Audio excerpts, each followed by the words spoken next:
Tuhan bersamamu. Inilah Injil suci Yesus Kristus menurut Matius, bab 8, ayat 28 sampai dengan ayat 34. Setibanya di seberang, yaitu di daerah orang Gadara, datanglah dari pekuburan 2 orang yang kerasukan setan menemui Yesus. Mereka sangat berbahaya sehingga tidak seorang pun yang berani melalui jalan itu. Dan mereka ini pun berteriak, katanya, "Apa urusanmu dengan kami, hai anak Allah? Adakah engkau kemari untuk menyiksa kami sebelum waktunya?" Tidak jauh dari mereka itu, sejumlah besar babi sedang mencari makan. Maka setan-setan itu meminta kepadanya, katanya, "Jikalau engkau mengusir kami, suruhlah kami pindah ke dalam kawanan babi itu." Yesus berkata kepada mereka, "Pergilah." Lalu keluarlah mereka dan masuk ke dalam babi-babi itu, sehingga terjunlah seluruh kawanan babi itu dari tepi jurang ke dalam danau dan mati di dalam air. Maka larilah penjaga-penjaga babi itu, dan setibanya di kota diceritakannya segala sesuatu juga tentang orang-orang yang kerasukan setan itu. Maka keluarlah seluruh kota mendapatkan Yesus, dan setelah mereka berjumpa dengan dia, mereka pun mendesak supaya ia meninggalkan daerah mereka. Demikianlah Injil Tuhan.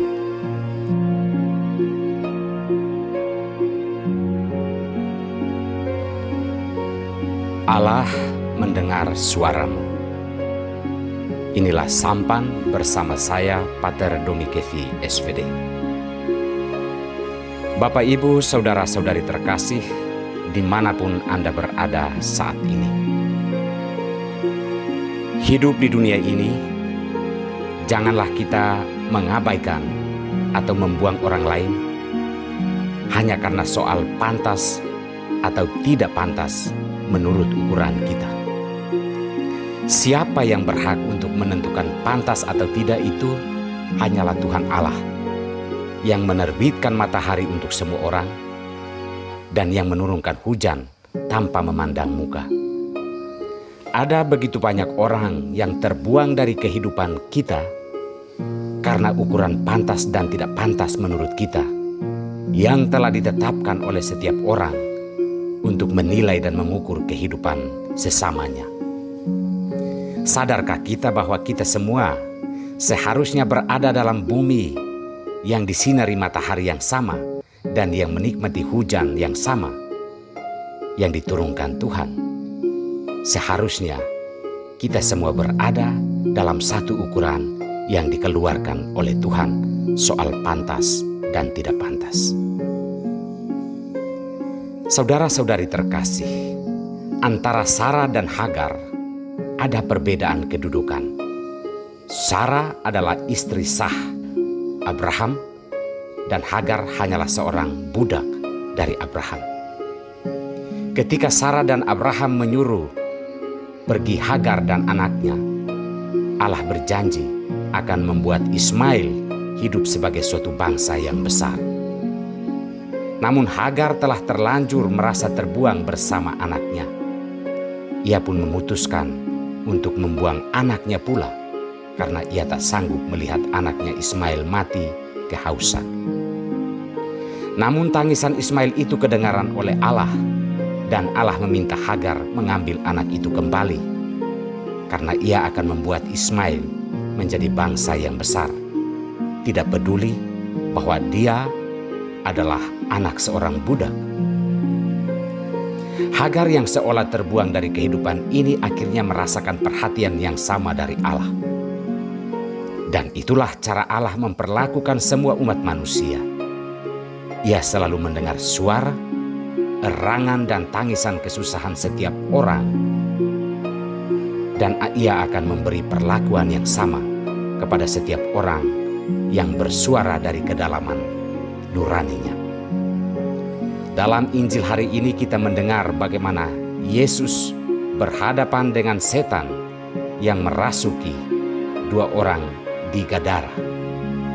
Kisah Injil ini selain berkisah tentang Yesus yang berkuasa untuk mengusir roh-roh jahat atau setan, namun juga menunjukkan bagaimana setan selalu tidak mau berurusan dengan kebenaran. Mereka tidak mau supaya kebenaran mencampuri urusan kejahatannya. Maka mereka berkata kepada Yesus, "Apa urusanmu dengan kami, hai anak Allah?" Setan mewujudkan dirinya dalam banyak hal, maka kitalah yang harus bijaksana untuk bersikap terhadap tipu daya setan yang datang untuk merusak kehidupan kita dan memperbudak kita dalam kuasanya. Setan berusaha untuk menjauhkan kita satu sama lain dan membuat kita untuk saling mengadili, saling menghina, padahal kita semua ada dalam pengadilan yang sama oleh Allah. Dibutuhkan kebijaksanaan dalam hidup untuk menilai tipu daya setan yang datang untuk memecah belah, bukan mempersatukan kita. Saudara-saudariku yang terkasih, Allah mendengar suara setiap orang yang berseru kepadanya. Melalui Yesus putranya yang berkuasa mengadili orang hidup dan mati, Ia ada untuk memperbaiki kehidupan kita. Maka kita perlu terbuka terhadap Yesus, jalan kebenaran itu. Setan dan roh jahat akan berusaha menegarkan hati kita untuk tegar hati satu terhadap yang lain dan memecah belah kehidupan kita. Namun jika kita bersama Yesus, maka kita akan mampu memilih jalan yang bijaksana dalam hidup untuk menjadi berkat bagi sesama kita. Kita perlu ingat, Tuhan selalu mendengarkan suara kita, siapapun diri kita, asalkan kita berseru kepadanya dari kedalaman hati nurani kita. Tuhan memberkati kita semua.